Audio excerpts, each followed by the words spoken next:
IPO हो तो ऐसा, जी हाँ, आईपीओ को लेकर के काफ़ी ज़्यादा जो है चर्चाएं बनी हुई हैं। जिस तरीके से जो है लंबे इंतज़ार के बाद एनएसडीएल का आईपीओ आया है, और भी आईपीओ खुले हुए हैं। क्या स्ट्रेटजी होनी चाहिए, क्या करना चाहिए, क्या नहीं करना चाहिए, ग्रे मार्केट में क्या चल रहा है, ब्रोकरेज क्या कह रहे हैं, ये तमाम आंकड़े को इकट्ठा करके हर्ष बाबू हमारे साथ जुड़ चुके हैं। हर्ष, बताइए आज शुरुआत कहाँ से करेंगे? जी, शुरुआत हम लोग एनएसडीएल से ही करते हैं और हम लोग लगातार देख रहे थे कि इस जो आईपीओ का काफ़ी बज़ था और अब आज दूसरा दिन है। यहाँ पर सब्सक्रिप्शन का अगर हम लोग डाटा देखें तो देखिए क्वालिफाइड इंस्टीट्यूशनल बायर का 0.71x यानी कि 0.71% के आसपास यहाँ पे सब्सक्राइब होता हुआ दिखा है यहाँ पे।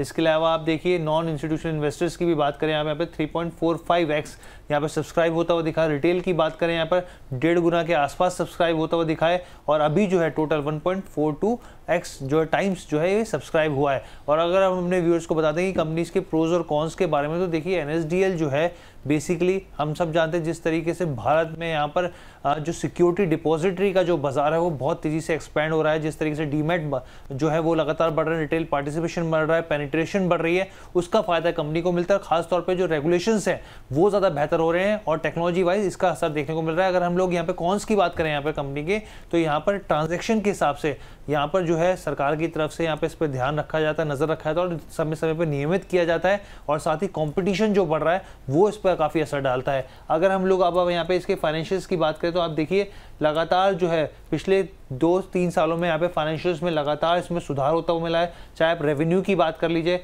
1000 करोड़ से बढ़कर 1500 करोड़ के आसपास आते हुए दिखे हैं यहाँ पे। आप प्रॉफिट आफ्टर टैक्स की बात कर लीजिए, 234 करोड़ 2023 में, 2025 में 343 करोड़ आए हैं। एबिटा की आप बात कीजिए, एबिटा में भी बढ़ोतरी लगातार देखने को मिल रही है। रिजर्व में अगर हम लोग देखें तो यहाँ पर जो कंपनी के पास रिजर्व है वो भी 200 करोड़ से बढ़कर 232 करोड़ है। ग्रे मार्केट प्रीमियम क्या कह रहा है यहाँ पर वो आपको बता दें तो कि कल के मुकाबले ग्रे मार्केट प्रीमियम जो है वो बढ़ता हुआ दिखा है। यहाँ पर अभी जो है 131 के आसपास जो है यहाँ पर ऊपर जो है यहाँ पर ट्रेड करता हुआ दिख रहा है। यहाँ पर अगर प्रति शेयर के हिसाब से बात करें यानी कि करीब करीब 16.38% के आसपास ग्रे मार्केट प्रीमियम जो है वो स्थिति देखने को मिली। 931 रुपये पर ये अगर लिस्टिंग की जाए तो अभी 931 के भाव पर हो सकती है। ये है पहला आईपीओ। 16% का ग्रे मार्केट प्रीमियम, यानी अच्छे ग्रे मार्केट में प्रीमियम देखने को मिल रहे हैं। और आज 10 बजे के कार्यक्रम में बात करते करते जिक्र छिड़ गया था तो एनएसडीएल पे हमने बातचीत की भी थी। प्रदीप सर, क्या एक बार चूँकि इस सेगमेंट को हम अलग से अपलोड करते हैं और काफ़ी पॉपुलर सेगमेंट है हमारा, लोग देखते हैं, आपकी राय क्या होगी और क्यों पसंद आ रहा है जैसा आपने सुबह के कार्यक्रम में कहा था? देखिए, जैसा कि हर्ष जी ने ऑलरेडी एक्सप्लेन किया और आप देखेंगे इंडिया पे ऑलरेडी जितना डीमैट अकाउंट ओपन हो रहा है, तो अभी मेन जो दो ही डिपोजिटरीज है ऑलरेडी कि सीडीएसएल और एनएसडीएल। तो एनएसडीएल पे मुझे लगता है कि सीडीएसएल के साथ कंपेयर करेंगे थोड़ा जो है सीडीएसएल के तरह कंपटीशन में नहीं आ सकता, लेकिन जिस तरीके का प्राइस ब्रांडिंग है, जिस तरीके का मार्केट अभी चल रहा है, मुझे लगता है कि डेफिनेटली आपको एक बार जो है यहाँ पे अप्लाई करना चाहिए। और पैड भी देखेंगे, ऑलमोस्ट प्रॉफिटेबल कंपनी है, एसेट है, 2023 में था ऑलमोस्ट 2090 करोड़ के आसपास, उसके बाद 2024 के आसपास 2250 करोड़ के आसपास एसेट है, वो एसेट इंक्रीज होकर अभी 2500 करोड़ के आसपास आया है। सो रिसेंटली जो प्रॉफिट आफ्टर टैक्स पोस्ट किया ऑलमोस्ट 343 करोड़ के आसपास। सो अल्टीमेटली फंडामेंटल प्रॉफिटेबल है। और आप मेन देखेंगे 1996 से कंपनी जब जो फाउंडेड हुआ था उसके बाद से लगातार जो है अच्छा खासा मेंटेन करते आ रहा है। 31.46 मिलियन जो एक्टिव डीमैट अकाउंट है वो इनके पास जो है बेसिकली है। तो हम तो जब स्टार्टिंग में मार्केट में आए थे उस टाइम पे समझ में नहीं आता था अरे यार सीडीएसएल क्या है, एनएसडीएल क्या है। आज से बहुत साल पहले की मैं बात कर रहा हूँ। तो सीडीएसएल और एनएसडीएल जो है बहुत ही फेवरेट काउंटर है। अभी इनका जो है मेन भाई बिग ब्रदर ऑलरेडी लिस्टेड है, एनएसडीएल लिस्टेड होने जा रहा है ऑलरेडी। मार्केट का जो जीएमपी है, ग्रे मार्केट प्रीमियम 16-17% हो रहा है। मुझे लगता है सर अगर अच्छे से रिस्पॉन्स आ गया तो ये जो लिस्टिंग गेन है 16-17% के 20% अबव भी होने का पॉसिबिलिटीज है। अब लिस्टिंग होने के बाद एक बार हम इसको देखेंगे कि कैसे जो है एग्जिट हो रहा है, कैसे जो है आईपीओ हाई के ऊपर सस्टेन, जैसे कि मेरा आईपीओ को लेके आईपीओ हाई के ऊपर अगर सस्टेन होता है लिस्ट आफ्टर द लिस्टिंग, उसके बाद डिस्कशन करेंगे। तो अभी के लिए एज पर द फंडामेंटल और जिस तरीके का थीम है, जिस तरीके का डिमांड है लोगों का, और कमिंग डेज में डिमांड अकाउंट और ज्यादा इंक्रीज होने वाला है। और बीच में क्या हुआ लास्ट 2 से 3 सालों में इतना इन्फ्लुएंसर, इतना एडवाइजर्स और इतने लोगों के वजह से हर एक जो डीमैट अकाउंट है ना, हर एक डीमैट अकाउंट से इनको बेनिफिट मिलता है। सो लोगों के पास तो सर जो है मुझे लगता है कि शेयर मार्केट में वो लोग इन्वेस्ट करने वाला है, डीमैट अकाउंट ओपन करने वाला है, उनका डायरेक्टली इनडायरेक्टली बेनिफिट एनएसडीएल को जाने वाला है। मेरे ख्याल से हाँ है, डेफिनेटली इन्वेस्ट करना चाहिए। देखो आप बाद में रखो ना रखो, इतना अच्छा जीएमपी चल रहा है तो एटलीस्ट बैंक पे पैसा रखने से अच्छा है एक बार आप यहाँ पे निवेश कीजिए। अगर आपका अलॉटमेंट आता है तो मुझे लगता है कि 70 to 80% और उससे भी ज्यादा पॉसिबल है एक बार लिस्टिंग गेन का। तो लिस्टिंग गेन अच्छा मिलेगा, अप्लाई कीजिए, पैसे को काम पे लगाइए अगर आपकी किस्मत अच्छी हुई, क्योंकि सब्सक्रिप्शन के आंकड़े जैसा हर्ष बता रहे हैं काफ़ी तेज़ी से बढ़ रहे हैं। तो अब देखना है, लास्ट डे तो काफ़ी तेज़ी से बढ़ते हैं, तो अगर आपको मिल जाता है तो बिल्कुल लिस्टिंग गेन आपको अच्छा मिलेगा।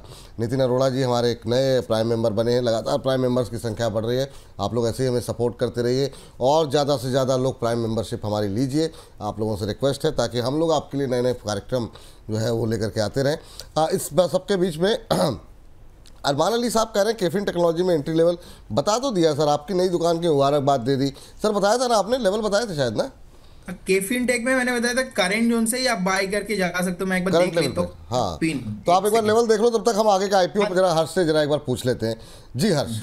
श्री लोटस डेवलपर्स की हम लोग बात कर रहे थे और ये आईपीओ भी काफ़ी ज़्यादा खबरों में रहा, क्योंकि यहाँ पर बॉलीवुड सितारों से लेकर मार्केट के दिग्गज निवेशक जो थे प्री आईपीओ प्लेसमेंट में इन्होंने निवेश किया था। ऋतिक रोशन से लेकर शाहरुख खान, तमाम बड़े नाम थे यहाँ पर। और आप ये देखिए, ना सिर्फ क्लाइंट थे बल्कि निवेशक के तौर पे भी उभर के आए।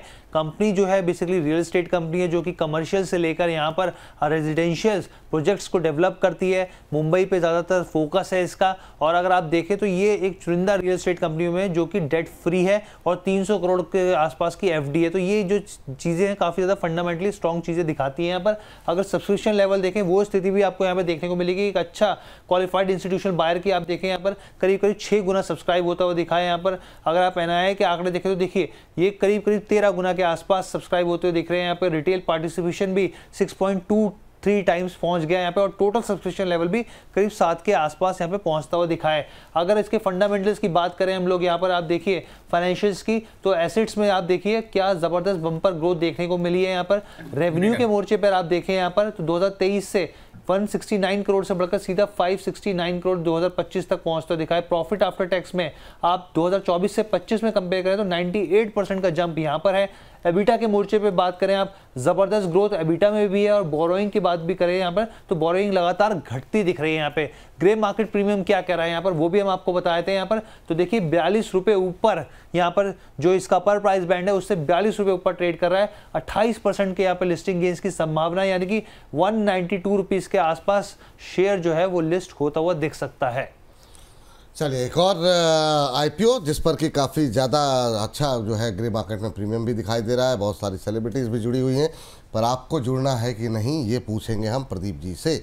प्रदीप जी, अगर आपने इस आईपीओ को ट्रैक किया हो, आपकी कोई टिप्पणी हो तो मैं जानना चाहूँगा इस पर कि क्या करना है। फंडामेंटली सर बहुत ही स्ट्रांग है और इसी जो पैट है रिसेंटली क्या हुआ, 17 करोड़ से लेके ऑलमोस्ट 228 करोड़ के आसपास जम दिखाया। और strong return on asset light model है, बेसिकली एसेट लाइट मॉडल बहुत कम होता है तो एसेट लाइट मॉडल है। स्ट्रॉन्ग एक जो है मार्केट में रिस्पांस है और इतना ज़्यादा जो है मार्केट में क्रेज है, सेलिब्रिटी का भी एक जो है क्रेज है, इतना ओवर सब्सक्राइब हुआ है। मुझे लगता है कि जैसे कि हर्ष जी ने बताया कि 27% 30%, मैं तो बोलूँगा अगर इस तरीके का रिस्पॉन्स जीएमपी अभी चल रहा है, अगर लिस्टिंग के दिन मार्केट थोड़ा बहुत सही हो गया सो 35-40% में लिस्टिंग गेन पॉसिबल है। बने रहिए जिनके पास अभी मतलब लिस्टिंग गेन के लिए एक बार आप अप्लाई कीजिए। और इसमें ना एक दो चीज जो है नेगेटिव लगा मुझे, वो है हाई वैल्यूएशंस है। आप देखेंगे इनका कंपेयर में जो भी कंपनी है उनका पी जो है ना 32x डिवाइडेड करेंगे 7x/9x करके, जो हायर जो है पी हो रहा है, सो पी भी हो रहा है। सो पोटेंशियल यही है कि लिस्टिंग के बाद एक बार अगर इसमें सेल ऑफ ना आ जाए तो ये एक जो मेरा रहेगा। सेकंड चीज है रहेगा जो जियोग्राफिक एक रिस्क रहता है, ये बेसिकली ऑल प्रोजेक्ट जो है बेसिकली मुंबई वेस्टर्न बेस्ड है। सो अगर कभी वहाँ पे दिक्कत हो गया तो इनका रेवेन्यू थोड़ा बहुत गिर सकता है, लेकिन जिस तरीके का अभी का पैट है, प्रॉफिटेबल है, मुझे लगता है कि एक बार आप लिस्टिंग गेन के लिए अप्लाई कीजिए। लेकिन एनएसडीएल के लिए मैंने नहीं बोला था कि आप लिस्टिंग गेन के लिए अप्लाई कीजिए, उसके बाद वेट भी कर सकते हो। लेकिन पर्टिकुलर यही आईपीओ के लिए मैं बोलूंगा आप लिस्टिंग गेन के लिए अप्लाई कीजिए। लिस्टिंग गेन के अगर हो रहा है उस केस में आपको एक बार जो है प्रॉफिट बुक करके भी जाना है, क्योंकि अगर आपको लिस्टिंग जो है अलॉटमेंट मिलता है तो मुझे लगता है कि एक अच्छा खासा जो है आपको लिस्टिंग गेन मिलेंगे यहाँ पे। और सर ज़्यादा मैं आईपीओ को ट्रैक करता नहीं हूँ, लेकिन हर्ष जी ने मुझे तुरंत कॉल किया और कॉल करके बताया कि प्रदीप जी आप थोड़ा 2-3 आईपीओ देख लो, तो मैंने स्टडी कर लिया। तो मेरा आईपीओ को लेके थोड़ा जो है मैं अवॉइड करता हूँ, क्योंकि मेरा जो मेन पकड़ है आफ्टर द लिस्टिंग है। बट फिर भी जितना मुझे फंडामेंटल समझ में आया, जितना मेरे को थ्रेट समझ में आया, जितना मुझे एडवांटेज पता चला, मुझे लगता है कि इस आईपीओ में भी आपको अप्लाई करना चाहिए। इस आईपीओ में भी अप्लाई करना चाहिए। चलिए सर, बड़े अच्छे अध्ययन किया आपने कम समय में और बहुत अच्छा एनालिसिस आपका रहा यहाँ पर। तो चलिए, ये 2 आईपीओ हो गए, लेकिन ये है कि इस पे खाली लिस्टिंग गेन के लिए अप्लाई करें और एनएसडीएल में लॉन्ग टर्म के लिए भी अप्लाई कर सकते हैं और लिस्टिंग गेन के लिए भी। हर्ष बताइए आगे क्या कुछ है। जी, आखिरी आईपीओ M&B इंजीनियरिंग की बात कर लेते हैं यहाँ पर, और आज इस आईपीओ का भी दूसरा दिन है यहाँ पर। और अगर हम लोग अपने व्यूअर्स को बताएं, ये जो कंपनी है काफ़ी ज़्यादा यहाँ पे फंडामेंटली स्ट्रॉन्ग इस लिहाज से यहाँ पर है क्योंकि कंपनी का जो बिजनेस मॉडल है वो अपनी पीयर्स के मुकाबले काफ़ी बेहतर है। यहाँ पर अगर आप इसको देखें तो प्री इंजीनियर बिल्डिंग के साथ साथ यहाँ पे सेल्फ सपोर्टेड रूफिंग का जो इसका काम है वो यहाँ पर काफ़ी ज़्यादा अट्रैक्टिव, और ना सिर्फ भारत में बल्कि विदेशों में भी इनका जो बिजनेस है वो एक्सपेंड है। इसके साथ ही अगर आप यहाँ पे बात करें यहाँ पर, तो कंपनी का आप समझिए अपने पीयर्स के मुकाबले हाईएस्ट एबिटा है यहाँ पर, EBITDA margin, profit after tax margin भी अपने पीयर्स के मुकाबले हाईएस्ट लेवल पर है यहाँ पर। तो इस लिहाज से यहाँ पर ये कंपनी इंपॉर्टेंट हो जाती है। सब्सक्रिप्शन लेवल धीमापन लगातार दिख रहा है यहाँ पे, लेकिन रिटेल पार्टिसिपेशन एक काफ़ी अच्छा बना हुआ है, करीब करीब 6 गुना से ज़्यादा सब्सक्राइब हो गया है, और टोटल अभी जो है फिलहाल के लिए ये करीब 1.5 से 2 गुना के आसपास सब्सक्राइब होता हुआ दिख रहा है। इसके अलावा अगर हम लोग इसके फंडामेंटल्स की बात करें, फाइनेंशियल्स की बात करें यहाँ पर, तो आप देखिए रेवेन्यू के मॉडल में एक हल्की बढ़ोतरी स्लाइटली देखने को मिल रही है पिछले 2023, 24 और 25 में। प्रॉफिट आफ्टर टैक्स की बात करें तो 33 करोड़ से बढ़कर 70 करोड़ पे पहुंचता हुआ दिखा है। एबिटा की बात करें तो 66 करोड़ था 2023 में, 2025 में 126 करोड़ पे आ गया, और बोरोइंग भी घट रही है यहाँ पर। 2024 में बढ़ी थी लेकिन उसके बाद 186 करोड़ के आसपास आई है। ग्रे मार्केट प्रीमियम क्या कह रहा है यहाँ पर, तो ग्रे मार्केट प्रीमियम की हम लोग बात करें तो यहाँ पे भी करीब 14% के आप लिस्टिंग गेंस की संभावना है। अपर प्राइस बैंड से 55 रुपये ऊपर ट्रेड कर रहा है, यानी कि 440 रुपये प्रति शेयर के भाव पे लिस्टिंग होने की संभावना ग्रे मार्केट दिखा रहा है। तो यहाँ पर भी ग्रे मार्केट में ठीक ठाक प्रीमियम आता हुआ दिखाई दे रहा है। और अभी जब प्रदीप जी कह रहे थे ना कि कम समय मिला, फिर मैंने अभी थोड़ा सा देखा बाकी ब्रोकरेज हाउसेस की राय, तो हम देख रहे हैं कि अब से पहले जो आईपीओ बता रहे थे आप लोटस वाला, उसमें काफ़ी अच्छी जो है टिप्पणियाँ भी आई हुई। Anand Rathi apply, Angel One apply, Arihant apply, BP equities apply, Canara bank securities apply, DR Choksi apply, SBI cap ने भी अप्लाई किया है, वेंचुरा सिक्योरिटीज़ का ही मानना है अप्लाई करें। चलिए अब जरा इस आईपीओ में बात कर लेते हैं। प्रदीप सर क्या टिप्पणी है आपकी? देखिए यहाँ पे भी स्ट्रॉन्ग जो है रेवेन्यू है, आप देखेंगे 808 करोड़ के आसपास, तो 2024 के आसपास था रेवेन्यू, वो जंप होके आया है लास्ट ईयर ही ऑलमोस्ट 996 के आसपास, और पैड भी जंप हुआ है 45 करोड़ से जंप होके 77 करोड़ के आसपास, तो 69% तो प्रॉफिटेबल हुआ है एक साल के अंदर। सेकेंड थिंग जो मुझे लगता है कि एबिटा, जैसे कि ऑलरेडी हर्ष जी ने एक्सप्लेन किया, 7.5% 23 में था, वो जंप होके ऑलमोस्ट 12.8% FY25 में हुआ है। सो ये भी पॉजिटिव मैं मानता हूँ। और इंटरेस्टिंग फैक्ट मुझे यही लगा कि जो ऑर्डर बुक है ना वो हाई प्रोफाइल नाम है सर यहाँ पे, is like Adani, is like Tata, Alembic pharma. So ऐसे जो हाई प्रोफाइल क्लाइंट लिस्ट है, ऑलमोस्ट यहाँ से इनको ऑर्डर मिला है रिसेंटली ऑलमोस्ट 842 करोड़ के आसपास, जून 30 2025 के बाद मैं कह रहा हूँ। सो फंडामेंटल भी पॉजिटिव है, प्रॉफिटेबल कंपनी है, पहला 2020, 2023, 24, 25 ऑल ईयर्स ही प्रॉफिटेबल है, एसेट भी सालों साल इंक्रीज हो रहा है, बिजनेस मॉडल भी अच्छा है। मैं ही बोलूंगा यहाँ पे भी लिस्टिंग गेन के लिए आप अप्लाई कीजिए। और एक चीज तो मैं हमेशा बोलता हूँ कि अगर मार्केट सेंटीमेंट अच्छा होता है और अगर बिजनेस मॉडल अच्छा होता है जहाँ पे ऐसे जो है फंडामेंटल्स है, आपको डेफिनेटली एक बार अप्लाई करना चाहिए। तो तीनों जो आईपीओ के लेके मेरा समझ है थोड़ा लिमिटेड हो सकता है, बट तीनों मुझे जो जितना समझ में आ रहा है, मुझे लगता है कि आपको एक बार लिस्टिंग गेन के लिए अप्लाई डेफिनेटली एक बार करना चाहिए। ठीक है, तीनों में लिस्टिंग गेन के लिए अप्लाई करना चाहिए। इस बीच एक और नए प्राइम मेंबर ममराज जी जुड़े हैं, हमारे नियमित दर्शक भी हैं, तो thank you Mamraj ji prime member बनने के लिए। और आप लोग जिस तरीके से संख्या अपनी बढ़ा रहे हैं प्राइम मेंबर्स की, हम लोगों को बड़ा कॉन्फिडेंस मिल रहा है, थैंक यू। तो अब इसको वाइंड अप करें सर, इस सेगमेंट को जरा 1 2 3 करेंगे क्या सर? मतलब अगर आपको 1 2 3 करना हो कि भाई तीनों पे तो सभी लोग अप्लाई कर नहीं पाएंगे, बहुत लोगों के पास लिमिटेड पैसे होते हैं और महीने का आखिरी है, हालांकि आज बहुत लोगों की सैलरी भी आने वाली होगी, तो मतलब कर सकते हैं, मतलब ऐसी बात नहीं है। लेकिन प्रदीप सर क्या टिप्पणी रहेगी? देखिए, एनएसडीएल को मैं नंबर 1 पे रखूंगा, और जैसे कि अभी मैंने बताया कि एम&एम इंजीनियरिंग को लेके एवीपी में पॉजिटिव हूँ, तीनों काउंटर पे ही स्पेशली मैं पॉजिटिव हूँ, और तीनों को ही मैं बोलूंगा आप एक बार देख लीजिए, क्योंकि अप्लाई करेंगे तीनों में तो ठीक। बाई लकीली आपको एक से दो मिलेगा, क्योंकि अलॉटमेंट मिलता नहीं है और इतना ज्यादा क्रेज है अभी। और मैं तो सर ऐसा बोलता हूँ कि आप देखेंगे इंडिया पे लोगों के पास पैसा नहीं है। अब जब आईपीओ आता है इतना ओवर सब्सक्राइब होता है कि पैसा कहाँ से आ जाता है कि पता नहीं होता है, ठीक है। तो ये जो आपका स्टेटमेंट है ना कि लोगों के पास पैसा भी नहीं होंगे, ये गलत है सर। ये मुझे लगता है कि लोगों के पास भर भर के पैसा है। तो आप अप्लाई कीजिए तीनों स्टॉक पे, देखिए कौन सा अलॉटमेंट आपको आता है, और मेक श्योर लिस्टिंग गेन के लिए ही करें। और एनएसडीएल मुझे लॉन्ग टर्म के लिए बहुत बढ़िया लगा। नहीं सर, आपने पता नहीं किन लोगों की बात की, मेरी हालत देखिए, इंतज़ार तारीख मतलब पहली तारीख का रहता है कि उसके बाद ही जो है कुछ रणनीति तय हो पाती है हम लोगों की। लेकिन हर्ष को थैंक यू करें। लेकिन सर वो केफिन का बताया था, देखा था आपने कि सर केफिन का मैंने देख लिया, केफिन का अभी प्राइस चल रहा है 1091 के आसपास। अभी मुझे लगता है कि आप एक बार, जैसे कि मैंने अभी थोड़ा टाइम पहले बताया, 1070 से लेके 1060 के आसपास आपको बाय करना चाहिए। केफिन का बिजनेस आता है मेनली जो है, जो सिक्योरिटीज रिलेटेड जो है टेक्नोलॉजी सर्विस प्रोवाइड करते हैं, वहां से रेवेन्यू आता है।